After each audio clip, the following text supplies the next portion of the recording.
Okay, welcome everyone. I'm Matt Jones, the current director of Bristol Neuroscience, and it's a great pleasure for me to introduce our next BN webinar speaker, Kirsty Sedgman. Before I do though, I want to thank Kathy Brown for all the organisation of these webinars. Kathy has put a series of links on the BN homepage, bristol.ac.uk/neuroscience, where you can see a rich and diverse array of seminars that we've been enjoying over the last few weeks. And all credit for this absolutely goes to Kathy. It's been really exciting. And it's that diversity that we're particularly excited about. And Kirsty, I hope you will take this the right way. You're probably the most diverse so far. And I've just learned, everyone, that Kirsty's going to speak without slides, which I find a terrifying prospect myself. But Kirsty is based in the Department of Theatre here in Bristol. She's a British Academy Research Fellow, so a British Academy Award winner by any other terms. And so research is about how, I think, about how audiences react to culture and the processes through which they come to judge its value, which of course have been challenged, as have many things during our latest pandemic. So Kirsty in particular is going to tell us about how digital audiences react with culture.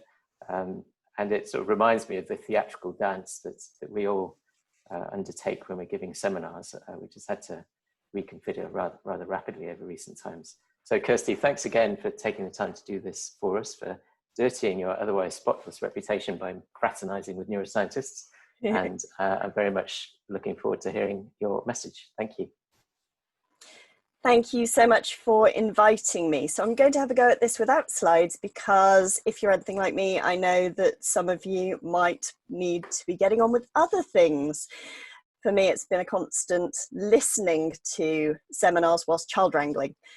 So you should be able to, if you want to, just step away from the computer and listen to this at will. Okay, so a little bit about me. I study audiences, as you said, Matt. I'm interested in who we think they are, what do we think they want, who participates in the arts and who doesn't, and why, and also how they make sense of their experiences. But instead of starting there, I want to try sharing something with you that I wrote just before lockdown began. So I'm going to test this out on you all. To be together is an act of faith. Whenever we step out of our house and surround ourselves with other people, we are compelled to put our trust in strangers.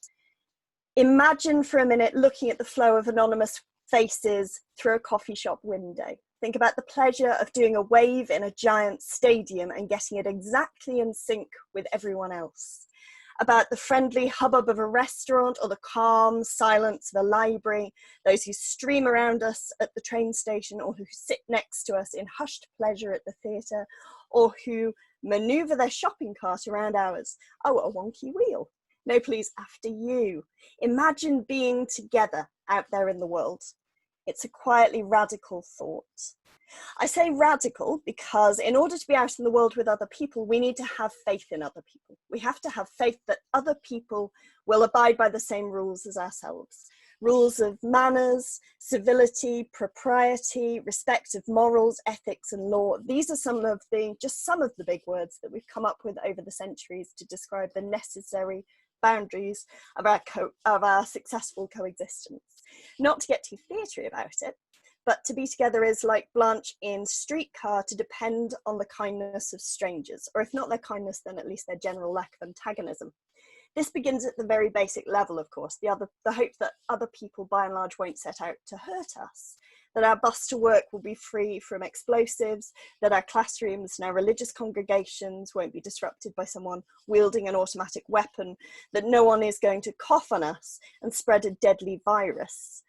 But less spectacular than these Hollywood-esque acts of cruelty are the small daily acts of accumulating violence to which we submit other people, or to which we're ourselves subjected every single day. And here I'm talking about the microaggressions that come from being together in public, the dangerous surveillance of minoritized bodies, the disproportionate policing of identities and behaviors, the judgments about who does and who doesn't belong. Our experience of being together differs vastly depending on who we are or who we're seen to be. And understanding this is to pay attention to how our passage through the world is shaped by our relationships with other people. So who can walk down the street holding hands and who can't? Who wheels the shopping trolley aside reflexively and who stands still? Who disproportionately gets served in that coffee shop, and who do we expect will be the one to serve? We're trying to coexist in a society that still elevates some existences over others. Our shared social spaces have been built to be shared only by some of us. We're trying to be together in a world designed to pull us apart. I'm going to set that aside for a minute and tell you a little bit about the field that I'm in, the academic field of audience studies. Because there's been a long, albeit patchy and disconnected tradition of audience research in the live and performing arts. This tradition stretches back as far as the 1940s, when EC maybe used what he called wiggle sticks to measure levels of audience engagement. And then it continued across the 20th century with occasional similarly psychophysical tests, we might say, such as Elwood Kretzingeren's 1950s use of wired seats to record movements, or Manfred Klein's 1960s and 70s invention of pressure transducers that enabled audiences to express approval through the touch of a fingertip. And since, those methods have been supplemented with a wide range of others. So everything from interviews and focus groups and quali-quant questionnaires to big data reports on attendance, patterns and attitudes more broadly, to reception research into newspaper criticism, and also social media commentary, the things that people are saying online and in print, to neuroaesthetic studies that you often use MRIs and other cognitive technologies. Particularly influentially, I want to point you towards Bruce McConaughey, a US theatre scholar, and his work on cognitive science in the performing arts.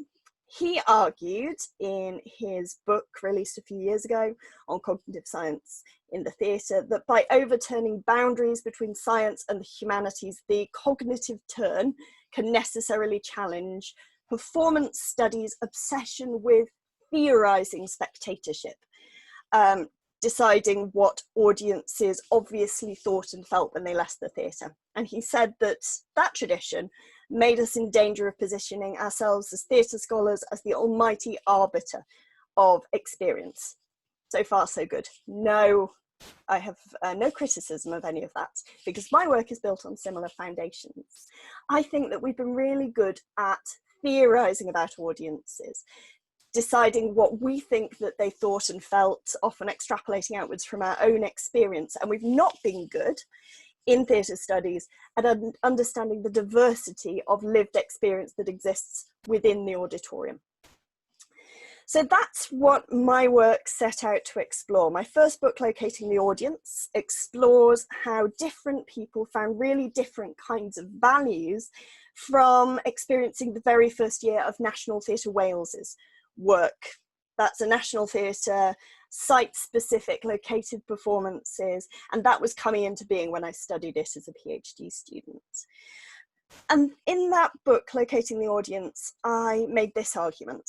I said that after reading McConaughey's work, I felt that the field of theatre studies sometimes seems to be on the verge of moving from rhetorical work, understanding audiences by dismantling texts, understanding what texts mean, and then deciding what responses they're obviously going to elicit, via what McConaughey called high theory, about hypothetical audiences do or should respond to things. We've gone from there to conducting cognitive experiments on them without actually stopping to talk to audiences on the way. So I see a need for work that combines those processual studies of experience as it's happening, what's actually going on in people's brains and bodies when they're watching a performance event, combining those with ethnographic studies of how people make sense of those sensations afterwards. What do they do with them when they leave the theatre? How do they integrate those feelings and pleasures and disappointments into their own lives and use those experiences to make sense of their lives? Luckily, there has been a parallel tradition for me to draw on, and that is the ethnographically inspired work in the field of audience studies, which is a tradition that comes out of cultural studies and has a really strong, rich history of using anthropological and sociological approaches to help us understand how media usage particularly is embedded in people's ordinary lives. Most of that work has taken place in the field of media, film, TV. And that's because it first grew out of the 1930s effects tradition.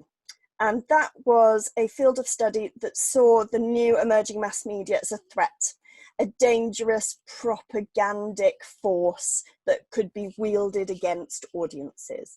So the Frankfurt School came up with what we now know, we call it the hypodermic model, like a hypodermic needle, because they conceptualized media messages as being injected into vulnerable people's hearts and minds.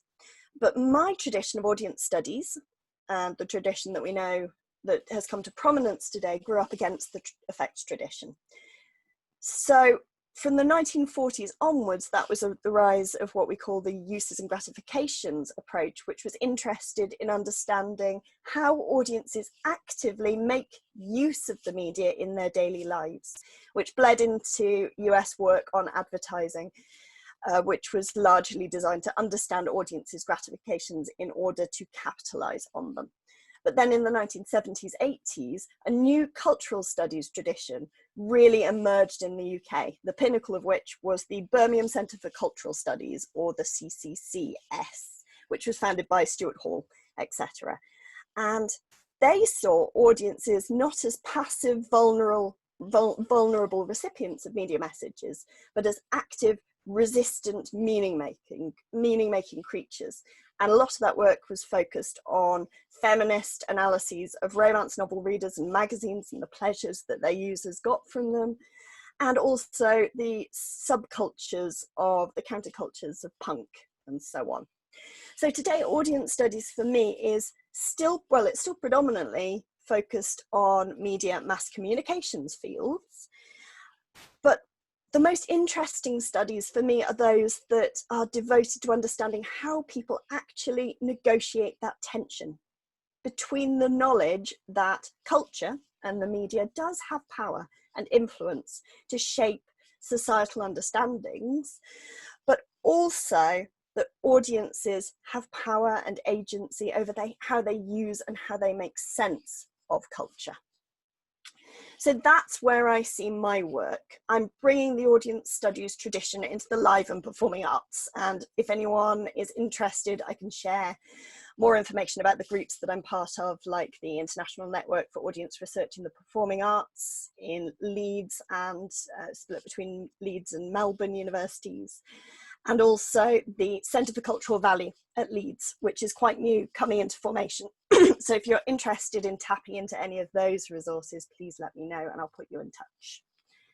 Kirsty, sorry, can I interrupt to ask a question? Of course. So a neuroscience hat typically has an array of electrodes on it that you can stick onto someone's scalp to record their EEG, their brain waves.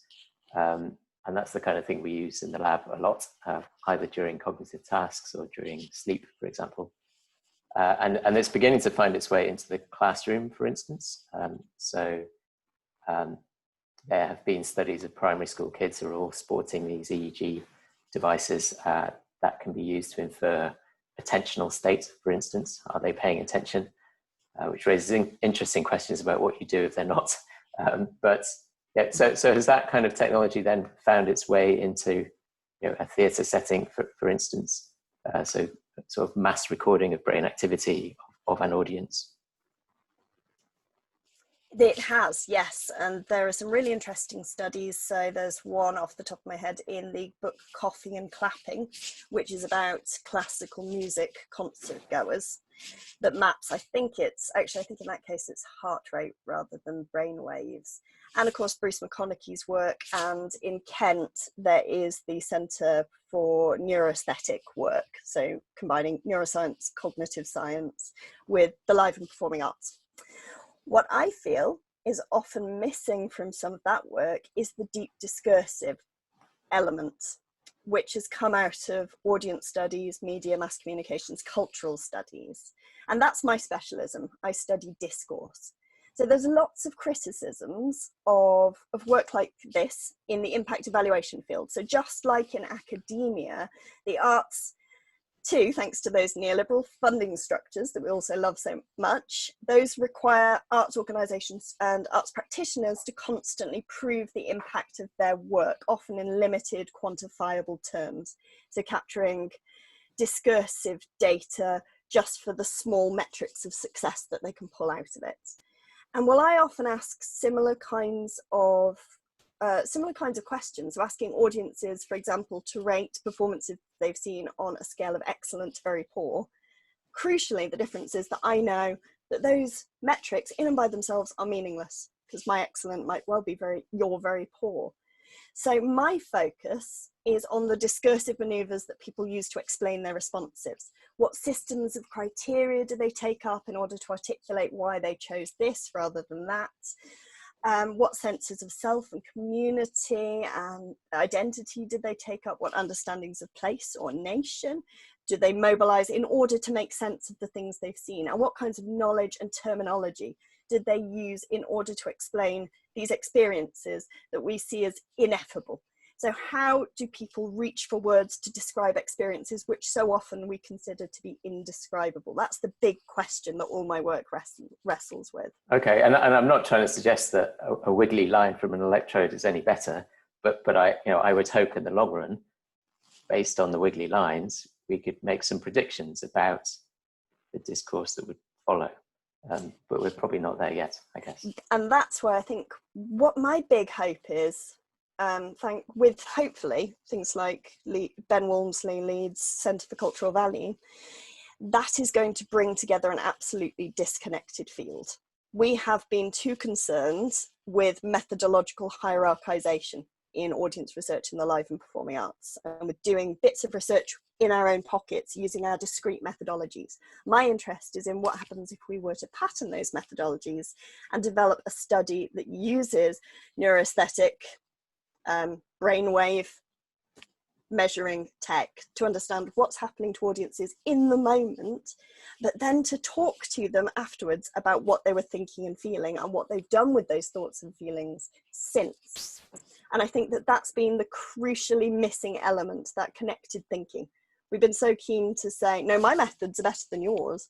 We forget that all methods are able to capture a particular part of the pattern of the jigsaw puzzle, and that actually it might be more meaningful if we start piecing them together.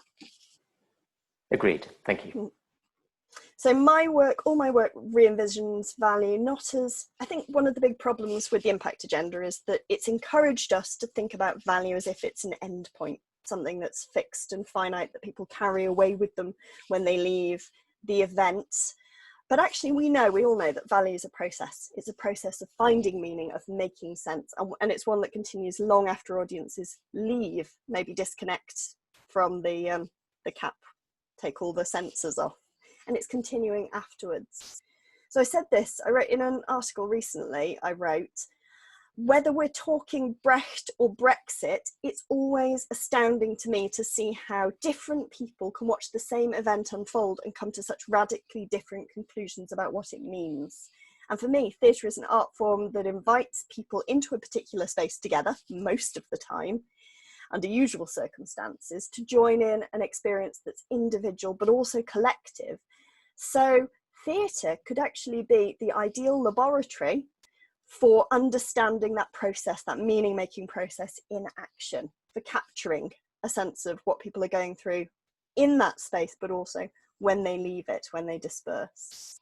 And I believe that by paying close attention to not just what people say, but how they say it, how they put these feelings into words, we can also get a sense of how we're making sense. Different people are making really different kinds of sense, and also negotiating their place within our shared social world. It sounds like family therapy, but anyway, yeah, that's probably a good thing. Thank you.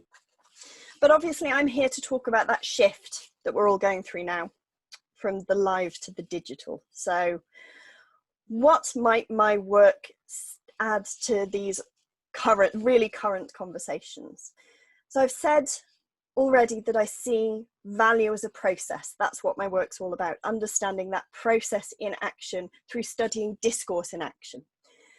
And for me, I think it's really important to pay attention to the way that value isn't just something that's given to audiences like a present for them to unwrap, but instead it's something also that audiences are constructing for themselves in and through the process of making sense of it. And I believe that a discursive methodology can help shake us out of a bit of a trap that we're falling into. I think that we have an obsession, particularly in theatre studies, with ontological reality. So what an event is actually like, whether it's live or not, whether it's intimate or not, whether it's immersive or participatory or not. And actually, I think we need to start really quickly learning how to pay better attention to what we could call an experiential reality, how that experience feels to the person who's experiencing it, and how those experiences are understood and registered in different ways by the person next to us, say. So not just is an event live, or is it immersive or participatory, but does it feel live? Does it feel immersive? Does it feel participatory? And what might we be able to do with those kinds of information? Because in one sense, yes, obviously right now we are not physically together, you and I. But that doesn't mean we can't necessarily feel like we're together. And that's where a lot of emerging research is proving really useful, because there are a lot of studies that now are finding that audiences are often surprised by how live and intimate and immersive and co-present digital experiences can actually feel, and how sociable it can feel to be even on the other side of the world, watching an event at the same time as a friend who is perhaps second screening it with you, talking about it with you as you're watching it together on WhatsApp. So, for example, just a few studies. I did a discursive study a few years ago looking at YouTube comments, which suggested that watching videos of a really spectacular, big, giant musical theatre performance, Neil Patrick Harris's 2013 Tony opener called Bigger, sometimes can in some ways to some people feel as intimate an experience as a one-to-one performance, where it's one performer, one audience member, because the weird feelings that can produce, the awkwardness of being there in a room with one person actually looking at you and knowing that they are there trying to give you an authentic experience, but they're doing it because you paid them. And then in 2013, also, Martin Barker, his book Live to Your Local Cinema came out. And that found, he was studying what was then called alternative content, just as it was becoming common, that people experiencing theatre and live performances live streamed into cinemas found that people experiencing those kinds of experiences for the first time came out shocked at how live they felt. And there's also a brilliant early career researcher, Rachel Nicholas, in my field, who has written about how audiences today struggle with their own ambivalence about experiencing events that they know are temporally live but are spatially distant, because they're torn between joy at how sociable it can feel to watch along with friends and the nagging worry about whether those experiences count as live, as theatre at all. So it's important to acknowledge, of course, that these are fundamentally ontologically different kinds of experience. They're not in competition with each other, because there's, of course, a risk that funders will see how much cheaper it is to make certain kinds of digital event and will start to prioritise those experiences over live theatre if we're ever allowed back into those spaces. And that would be a terrible outcome, of course. And also, we need to note that about 5 million people in the UK don't actually have access to internet in their homes. So it's not some kind of amazing utopia that everyone has access to. But we also need to understand that digital experiences can offer their own kinds of pleasure and access opportunities to those that live events often can't. So they can sometimes potentially level the playing field for those who might only be able to afford cheaper tickets and to sit behind pillars and zoom in, because then they can zoom in on actors' faces and see them just like somebody sitting right down there close to the stage would be able to. be able to. And I think one important way to study these physically distant but socially co-present experiences is getting a deeper understanding of the kinds of values that different audiences are actually finding in them. Also, we need to understand that these new experiences are opening up potentials for access for people who've previously been excluded from them. So as a theatre academic, I've spent a lot of time talking to audiences about the power and the pleasure of being there, as Hamilton says, that musical, in the room where it happens. And that's great. People love those kinds of experiences. Again and again, that's one of the key pleasures of theatre for so many people. But the problem is that I also know that not everyone is made to feel welcome in those rooms. So I started this talk with that piece I wrote about the power dimensions involved in being together in public space. And I'd like to talk a little bit more about how the live experience can divide us even as it's trying to bring us together. This is as relevant to academia as it is to theatre. So I thought I'd share just a few of the headline findings from my book, The Reasonable Audience, that came out a couple of years ago with Palgrave. And that studied the debate surrounding theatre etiquette, which is a term that's really familiar to anyone who studies theatre or who makes theatre, because it has been used as the catch-all term to describe a series of recent campaigns that are designed to retrain audiences who are seen as being increasingly badly behaved in the manners and respect that are acceptable in an auditorium. But of course, this isn't just about theatre at all. This research, my research, I feel that's just one way into understanding public space, the live event experience, and how certain modes of behaviour come to be deemed correct or appropriate, and whose opinions and needs and desires and preferences get prioritised over others. So those are the big questions that this project asked. It's about what it means to feel like you are a reasonable person.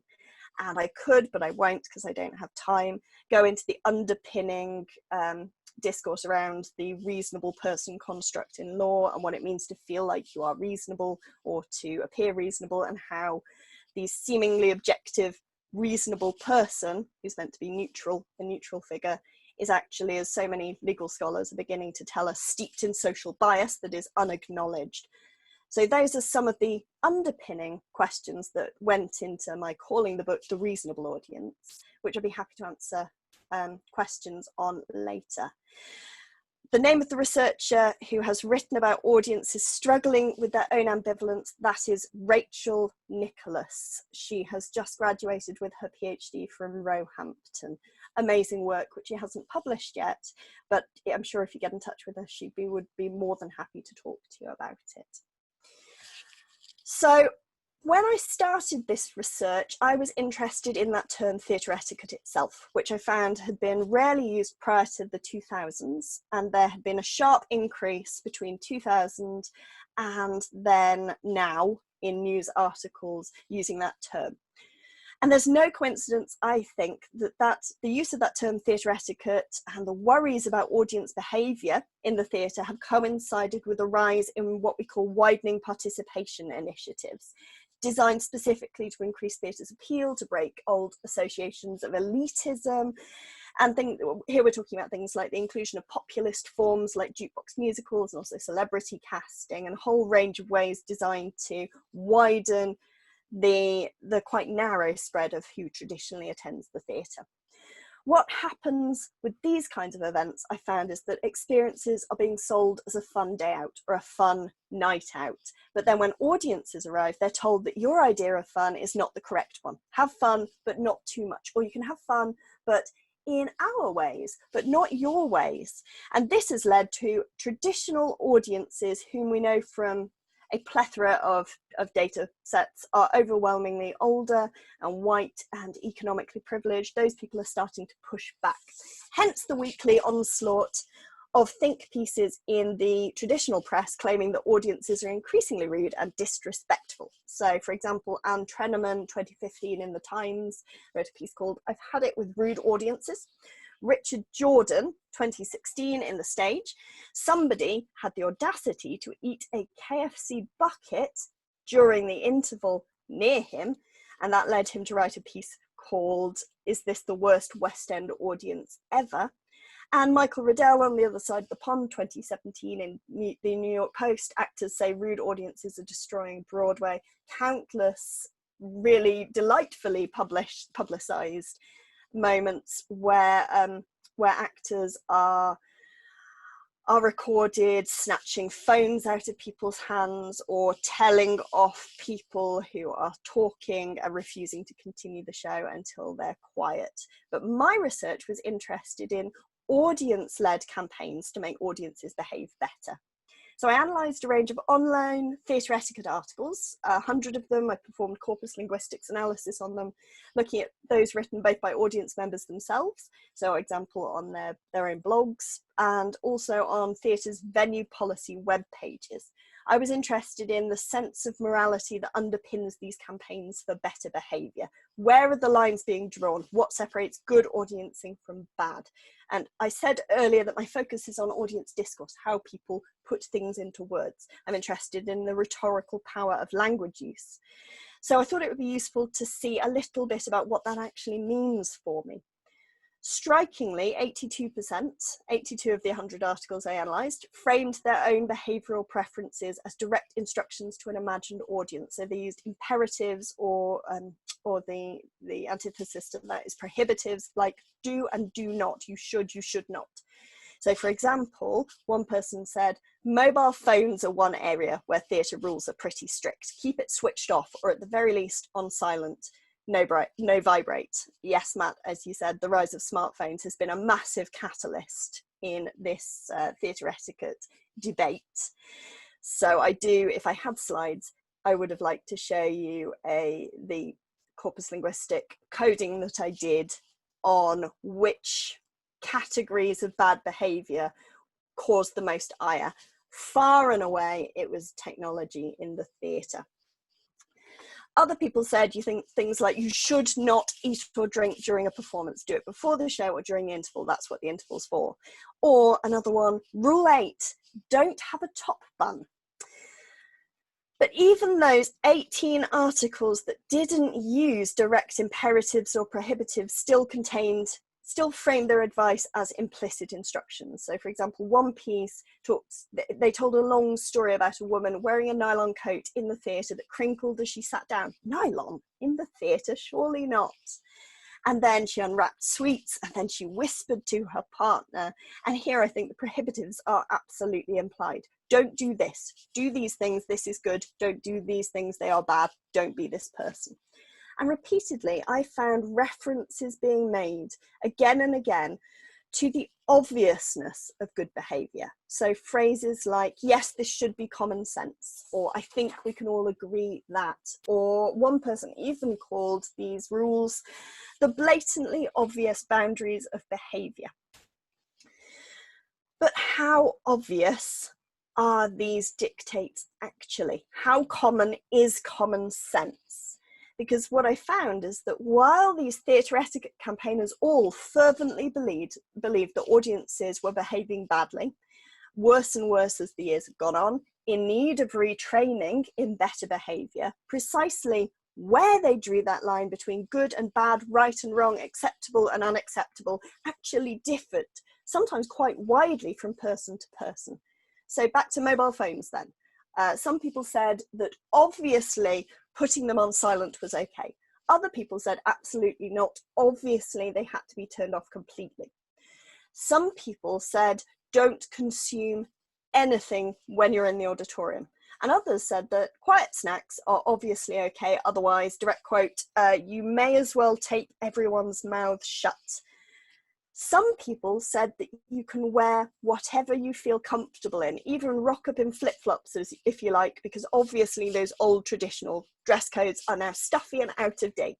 Meanwhile, other people said specifically, there is no place for flip-flops in the theatre, that is a direct quote, and that you should buy an outfit that cost at least as much as the price of your ticket. So as I said in a 2015 article I wrote for The Stage, it's really easy to see how one person's reasonable, like I had a long day at work and I didn't have time to grab dinner, so I ate a quiet snack during the show, how that becomes another person's rude.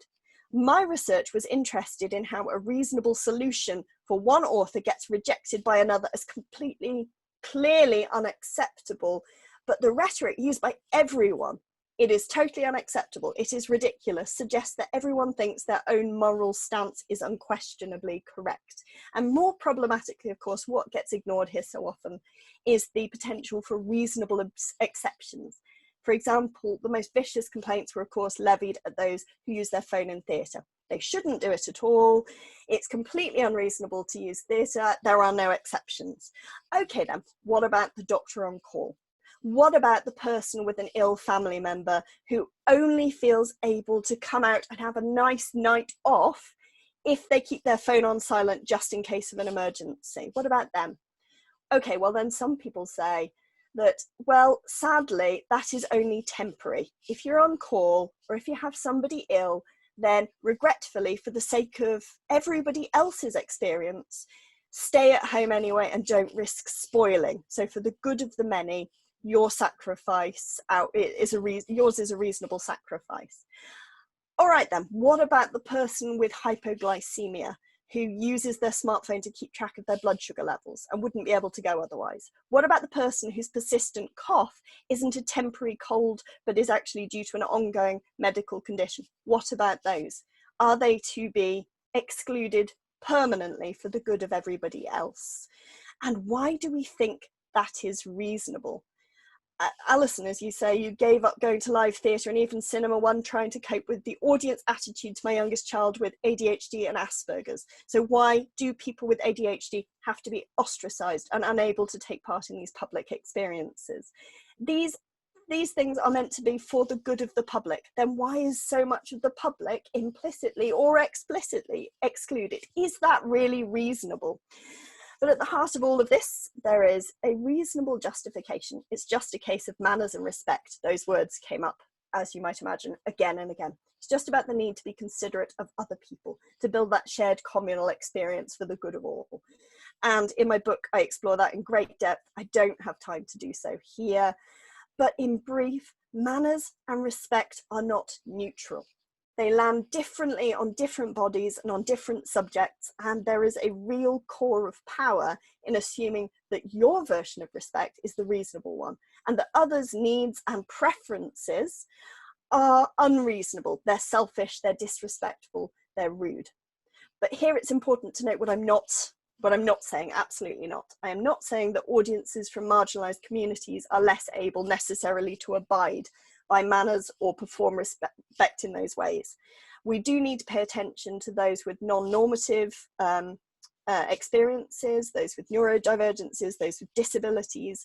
There was one of the articles that I surveyed had the line, "Your piss can wait," because they were angry about people continually popping up and down and they couldn't see why people couldn't just hold it in, just drink less. But of course there are people with chronic conditions whose bodies will not allow them to hold that in. So my favourite line in my book is, sometimes piss cannot wait.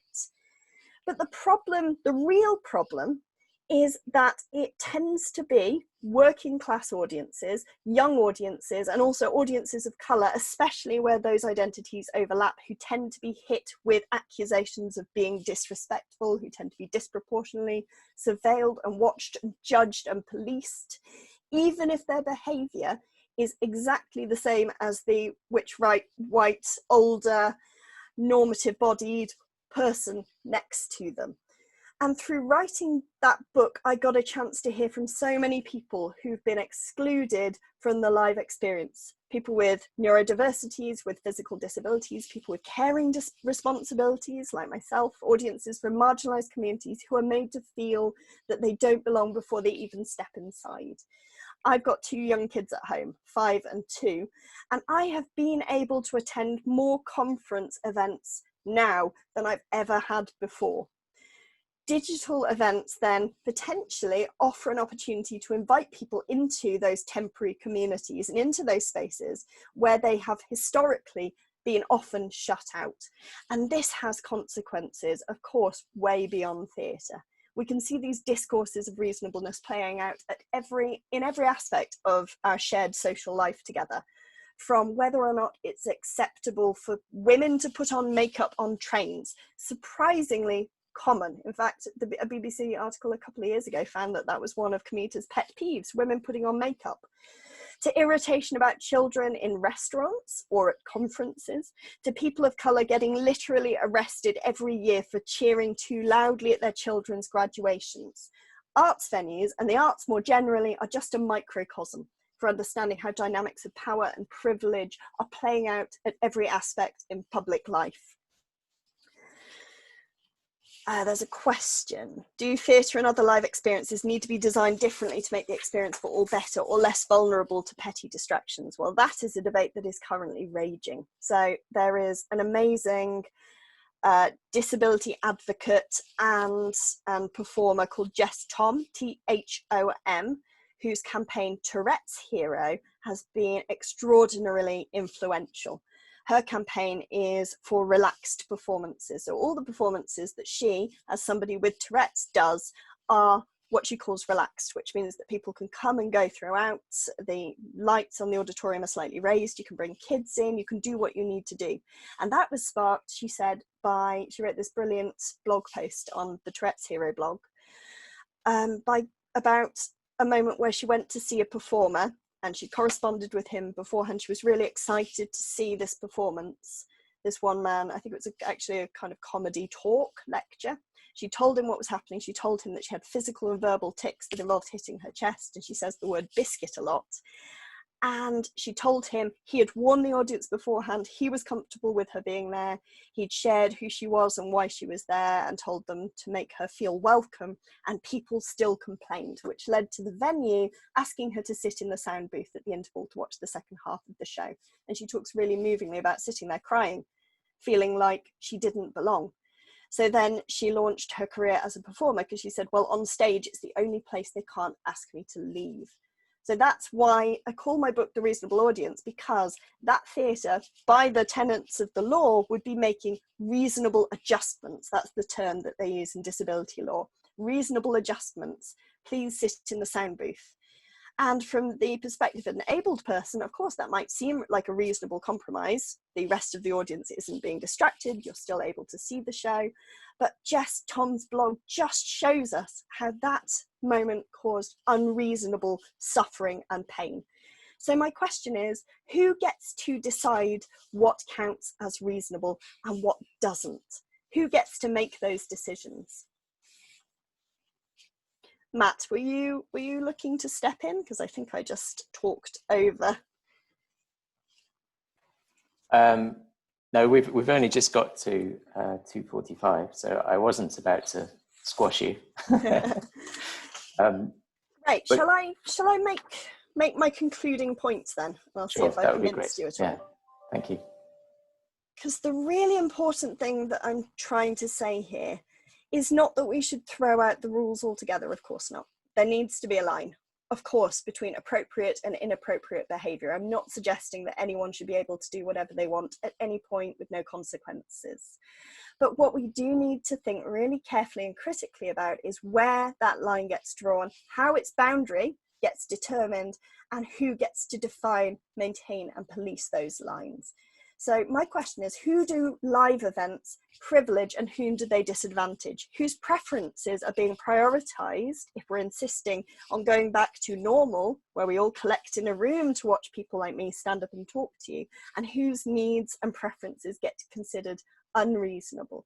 Because one really interesting thing I've noticed in the shift to digital is that people are trying even now to police other people's behaviour. Since lockdown started, I attended a brilliant talk by a professor I really admire. And in the comments, my cultural value pals and I were discussing the ideas that she was raising. We were relating them to our own research and lives. And we were talking about events that we'd seen that reminded us of what she was talking about. And another attendee cut in to try to tell us to stop typing because we were being disrespectful and distracting from the talk itself. But of course, this is one of those great affordances of the digital arena. We're opening up events, we're changing the role of participant from passive recipient of genius to active, collaborative, relational, meaning making. That's the role. And if you look on the right, it says, it doesn't say audience or spectator, it says participants. We're all in this together. And those affordances of the digital are absolutely something I think we need to embrace, not to fear, or at best, to see it as a poor substitute of the live experiences. They can give as much as they're taking away. But we also, crucially, I think, need to understand a little bit more about how they're working. Wonderful. Thank you very much, Kirsty. Does anyone have any questions they would like to either type, if you're a quicker type than I am, or just simply unmute yourself and speak up?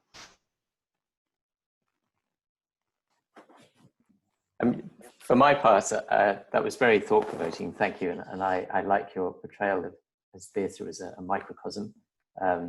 Yet staying within the performing arts, I feel like live music gigs have an interesting dynamic, because they do allow those who are inclined to mosh at the front, and they do allow those who've now grown too long at the tooth to prop up the bar at the back. And so maybe, I don't know, is there something about scale, or is it the nature of the medium that makes them so different, or is it just the audience that's so different? In fact, I was asked to speak at a conference run by the Society of London Theatres and the Theatre and Touring Conference, where people actually come from around the country, London and also the regional theatres, to talk about how the experience could be made better for everyone. That was last year, so no inkling that all of this was about to happen. And that was one of the possibilities suggested when we were talking about the many ways in which audiences can feel or literally physically be excluded, is that, well, maybe we could design zones in the theatre. And in fact, some theatres have actually tried that. So they've put in things like tweet seats at the back, and they've encouraged people who they clearly think of as entirely young school-age children to go and sit at the back and tweet about what they are seeing. But I think that it's a really difficult balancing act. And when I talk about this research in front of people who are responsible for running venues, they often ask me, okay, so what's the right thing to do? How do we handle this? You tell me. And I have to say, it's kind of not my job. I am pointing out this problem. The aim of my research, this is how I concluded the book, the aim of my research has been to make the stakes of the debate more visible. Because if we keep insisting that the pleasures of absorbed silence are worth preserving, then we have to face up to the fact that others will continue to feel, or literally physically to be, excluded from taking part in these events with us. This is the trade-off we're making. This is the bargain we've struck. Now I'm asking, does it seem reasonable to you? And if you can see a small child there, that's Monty. That's my 5-year-old. Hiya! He's downstairs watching. Thanks for joining us. Hannah had a question. Yeah, so Hannah Simpson had asked to ask. Hello, yes. I feel like I'm upstaging Monty now, though. Kirsty, thank you so much. That was really fascinating talk. And I just wondered, I mean, I think you make the case, the sort of social and access case really compellingly. And I wondered, have you any further reflections on the aesthetic value of these, you know, a more, if one of the values of being in the theatre auditorium is that you are there as a group and that you're there live with other people, and perhaps it's one of those things that seems slightly more obvious now. We've got these gains that we've made through digital theatre, but we're also maybe more aware of what we've lost through you know, what is the difference between not being able to be in that audience with other people. So I'm wondering about the sort of the argument that might say, look, your aesthetic appreciation of this performance might also be heightened in certain cases. Such a good question. Just double checking, because I want to give a shout out to your research, as long as I'm talking to the right person. I think so, possibly. Right, I'll take credit anyway. This is Hannah Simpson, who's Ticks in the Theatre, the Quiet Audience and the something. I cite heavily in the reasonable audience because I understand that you interviewed Jess Tom herself, right? So thank you so much for your work, and anyone listening who would like to hear about more about relaxed performances that I think Verity would, should check out Hannah's article, Tics in the Theatre. It's amazing. So your question is about the aesthetic value. Jess has spoken about that as well, hasn't she? Because she's written in her Tourette's Hero blog that often people come in thinking that they're not going to get very much, that they'll be too distracted, and or rather your attention will be spread too thinly to enjoy the performance itself. And often, she says, they come out feeling that they had somehow managed to focus more in and through those distractions. And I actually did try in and through this research to dig into some neuroaesthetic or behavioral psychology work on how we actually understand and make sense of distractions. And it was remarkably difficult to find empirical research, but what I did find seemed to suggest that actually sometimes maybe your concentration might be heightened by having an experience that isn't that traditional quiet, receptive, sit down and shut up. I think about it like, you know, when you're in a quiet coach and every tiny noise that anybody makes in that carriage sets your skin on fire. I can't cope with it. Whereas if you were to be sitting in, say, a bustling cafe and talking to someone, then there's noise all around you all the time. So you are used to honing your attention down onto that person. But of course, CL Braun has asked a brilliant question. How do you measure the risk of trading one exclusion for another? Absolutely, because there are deaf, disabled people who need total silence so that their hearing loops will work. There are autistic people who find it very difficult to pay attention to anything if there are noises next to them. There's a condition called misophonia that a lot of people suffer from, which is a heightened awareness to noises next to you. So absolutely, we have to pay really close attention to who we might be excluding if we move to, as Jess Thomas said, a situation where all of our performances are relaxed as opposed to one or two uptight. We might just be trading one exclusion for another. Types of ADHD that make it hard to filter out distractions, absolutely. So my question is always, where did these models of reasonableness come from? Who is going to be implicitly or explicitly excluded because of them? Why do we think that those are reasonable ways of being, and what other potentials may be available to us? I am absolutely, personally, not making the case that we should chuck away the quiet, silent receptivity approach, because I know it's so powerful and so pleasurable and so necessary to so many people. But I am asking in this book more broadly how it came to be that was the experience that has been privileged.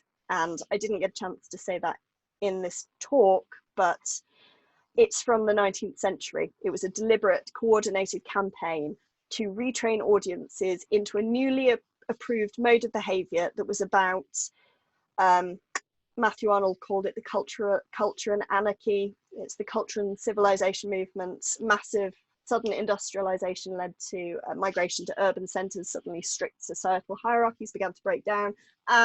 Anarchy. Cultural critics like Matthew Arnold said, right, culture is how we discipline society, which means that only those people capable, or who were perceived capable, of appreciating in the right way were allowed into these experiences. Previously, everyone used to go see the same thing together, albeit in hierarchized parts of the theatre, but at least in the same space. From the 19th century, people were deliberately, specifically excluded, working class communities particularly. So we need to note the classist, but also white supremacist underpinnings of the traditional audience contract that comes from those 19th century culture and civilization campaigns. The idea that we could spread civilization throughout the world through culture, but only our version.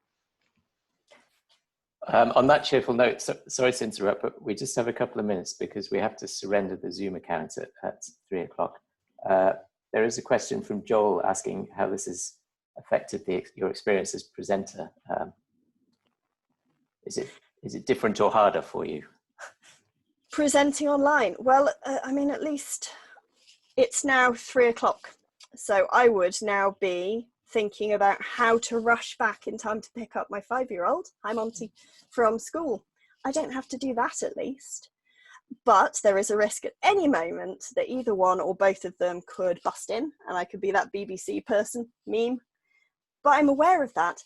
At the very least, what this has done is normalise the fact that we are not just professionals who leave our lives behind at 9 and return to them at 5, particularly disproportionately, we know this, disproportionately, it's women who are expected to maintain those same professional boundaries, but absolutely can't necessarily. So at the very least now, I feel like if one of the kids busts in, that's too bad. I've seen most of my colleagues' children. All of my students have seen one small boy or another. That has to be a good thing, normalising this maybe slight eroding of the professional personal divisions. To some extent, I feel like that could be positive. If your kids don't bust in now, I'm going to be really disappointed. I'm really sorry, everyone. There's some fascinating questions emerging. Hopefully, Kirsty can keep track of them. If not, Kathy can ping them over. And I'm sorry to have to draw us to a close as we get booted off this particular Zoom account. But thank you again, Kirsty, for your time and really fascinating points that you've raised that don't just pertain to theatre, that's for sure, and have me thinking about all sorts of social neuroscience experiments we should be doing. Yeah, let's do them together. Yeah. Bristol could be a hotbed of this kind of stuff, I feel. Thanks, everyone, and everyone take care. Cheers.